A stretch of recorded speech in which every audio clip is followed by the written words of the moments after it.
Hi, I'm Mike Kucharski, coming to you solo this week to take you for your bi-weekly look inside Pacer Athletics.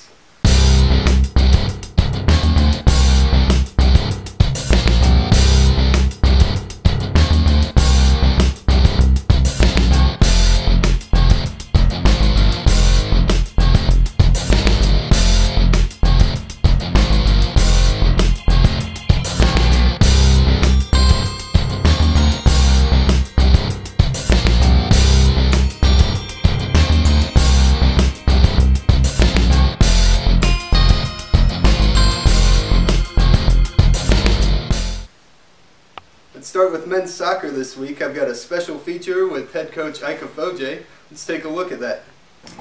Alright, I'm joined by Pacers head soccer coach Ike Ofoje. Talk a little bit about your team. I know we celebrated senior night last week. That was a really nice thing. That's right. Talk a little about your seniors and what they've done for the program, if you don't mind. Lovely. I think I told them before the game, how much they mean to me personally. This is probably the largest class that we've graduated in a long time. And these guys, the 10 of them, actually are just super nice kids. And I rarely get emotional. But before the game, it kind of hit me, that it's coming to an end. And I let them know that. If that played their part in the way they played, I don't know.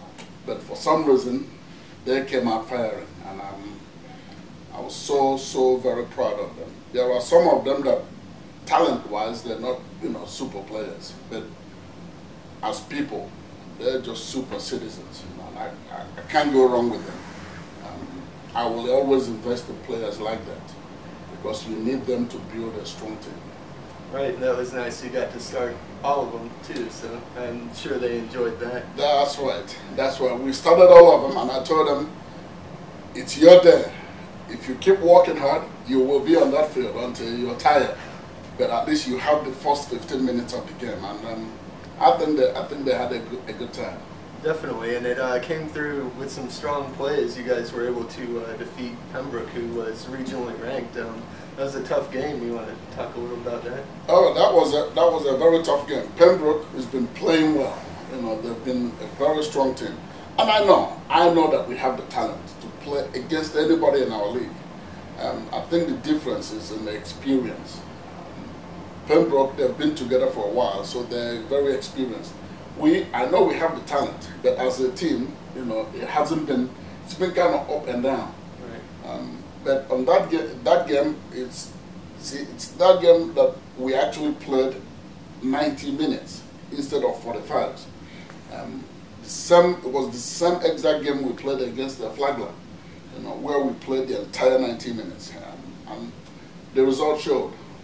We worked as hard as we can, and it fell our way. Right, and speaking of playing the entire 90 minutes, over the weekend you had came right down to the final seconds, but had a strong finish. Oh my goodness. Those guys know how to keep me on the edge of my seat. It's one of those games where tactically we played a very tactical game. It went the way we planned it. I knew the first half that North Georgia would be all over us, because I know they're quick, I know they possess the ball well. So we kind of bunkered in and tried to absorb the pressure, and then before we start playing, and it worked out to our game plan. What we didn't plan was conceding a goal.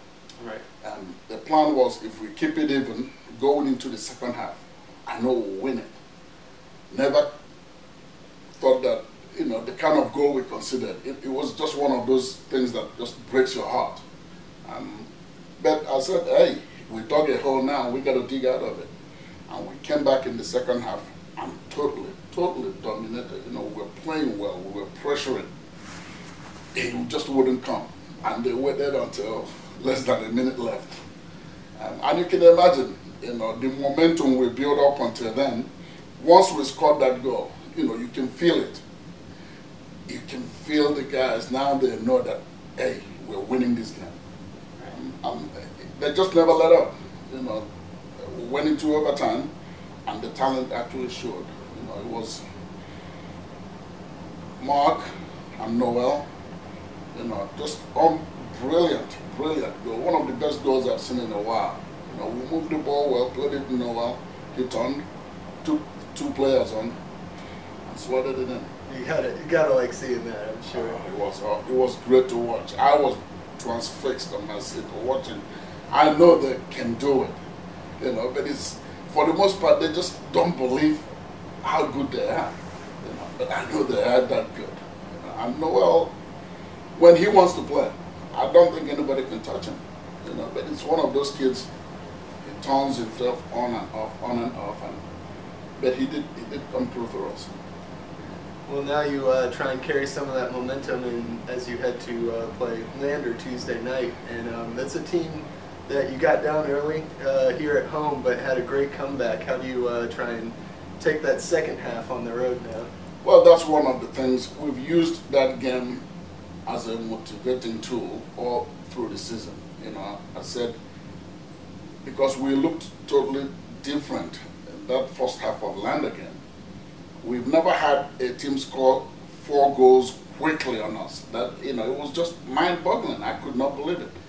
And I said, hopefully this will be an experience. Now that we played them, now we know we can play.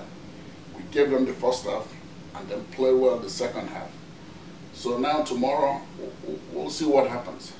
You know, I hope we'll build on this momentum and take it to Lander. Very good. Well, congratulations on making the tournament. Thank for you. your time. Good I'm luck. excited and I'm looking forward to it. Hopefully we'll make it to Augusta. So we heard from Coach, and also to mention this week, Brandon Giraz was named the Peach Belt Conference Goalkeeper of the Week.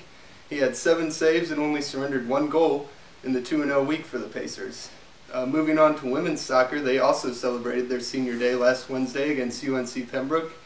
They have 2 seniors, Emily Dodd and Jenny Pinero, who have been here, given a lot to the team and been really special. I know head coach Sue Vodica thinks just the world of them.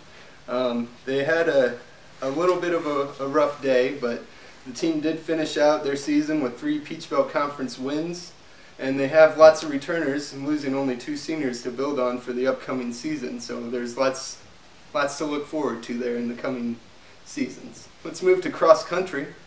The cross country team competed at the Peach Belt Championships in Montevallo last Saturday. They finished 11th overall. Keely Gillespie led the way, finishing 17th as she posted the best 6K time in school history. We also had many honors and accolades for our cross country team. Hillary Spears was chosen to the Peach Belt Conference Women's Cross Country All-Sportsmanship team. And we also had 3 players selected to the All-Academic team as honorable mention. These were Keely Gillespie, Alexis Harvin, and Brittany May. The team will next compete in the Division II Southeast Regional at McAlpine Creek Park in Charlotte on Saturday, November 3rd. And they're competing for their first ever spot in the Division II Championships. So we'll look forward to that, and we'll bring you the results as they come to us. Moving on, we go to volleyball next. The volleyball team was able to stop their recent skid with a 5-set victory over Montevallo last Friday night. Seniors led the way again, led by Shannon Byers, who recorded a double-double with 16 kills and 14 digs. Samantha Luke Rowley also recorded 28 digs. Also chipping in with double-digit kills were Hannah Tierney with 15 and Leah Rogers with 10. And the offense was all led by Sheila Walsh, who dished out 30 assists, and Alex Peacock, who added in 22. This week, the Pacers will go on the road for 2 matches this weekend against Pembroke and Francis Marion. Those will be Friday night and Saturday afternoon at 2 p.m. And then they come home the following week to host 3 matches as they close out the Peach Belt Conference schedule. Women's basketball will start their season on the same day, November 10th, that the Pacers volleyball team closes out their season here in the Convocation Center. The home opener will be against Florida Southern, set to tip off at 5:30 p.m. We also had the Outback Fundraising Luncheon this past week on October 19th, where the team was able to get out, meet some community members, have a little fun. Everybody got a little lunch. It's a really nice community team building opportunity, and we had a lot of fun there. I know I had a good lunch too. And moving on, we also have men's basketball coming up. They're starting just around the corner as well. They have an exhibition this Saturday at College of Charleston. Their first home game will be Tuesday, November 13th at 7 o'clock as they host Voorhees. Prior to that, the men's basketball tip-off banquet, sponsored by Southeastern Tools Incorporated and McDonald's, will be at the Convocation Center on November 1st, this Thursday. The keynote speaker will be South Carolina head coach Frank Martin. He'll be there, and you can come and meet him, meet the coaches here, meet some of the team members, and it's a really good night. For more information, stop by the athletics department, call at 641-3486, or go to pacersports.com for all your information on that. And that's it for this week from Inside Pacer Athletics. I'm Mike Kucharski signing off.